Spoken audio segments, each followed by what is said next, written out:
Óli, út á þetta einn fallegasta molta sem ég bara sé í langan tíma og þú spilaði frábærlega. Er þetta mottun að þakka?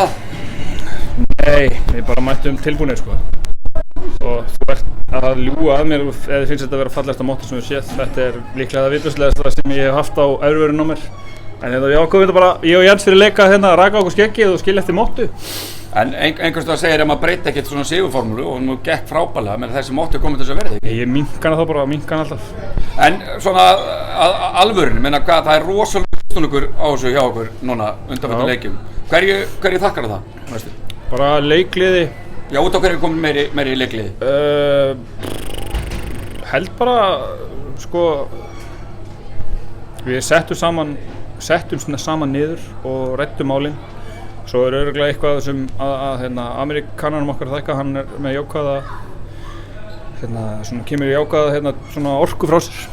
Og já, ég bara held að það sé máli sko, við bara settum saman og töluðum saman og það er stundum gott að setjast niður og tala saman. Og það virðist vera miklu meiri svona ægi í svona sóknarleikum? Yngvi búinn að standa sig frábærlega. Bara síðustu 3 leikjum. Svo sem hægt að taka eitthvað út sem hann gerði kannski eitthvað vilt á Stjörnunni. Hann er búinn að standa sig mjög vel og búinn að taka sitt hlutverk bara mjög vel. Þannig að ég er mjög sáttur við hann. Sáttur við bara hvernig allir eru. Arnar er geggjaður, Bjöggi geggjaður, Breki geggjaður, Kani geggjaður, Valdars geggjaður, Serbin geggjaður, Jens geggjaður. Við vorum bara allir geggjaður í dag sko.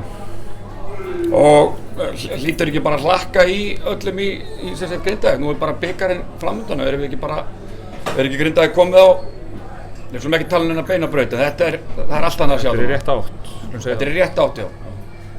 En já, við erum bara einn leikur einu og næsta verkefni er undanúrslit bikar og við förum bara fókus á það núna og stemningin í stúkunni er frábær og við viljum væntanlega sjá bara alltaf því fulla gulum og kátum Grindvíkingum á móti Fjölni. Herðu, bara flottir, svo þetta verði ekki einhverja 10 mínútur. Takk.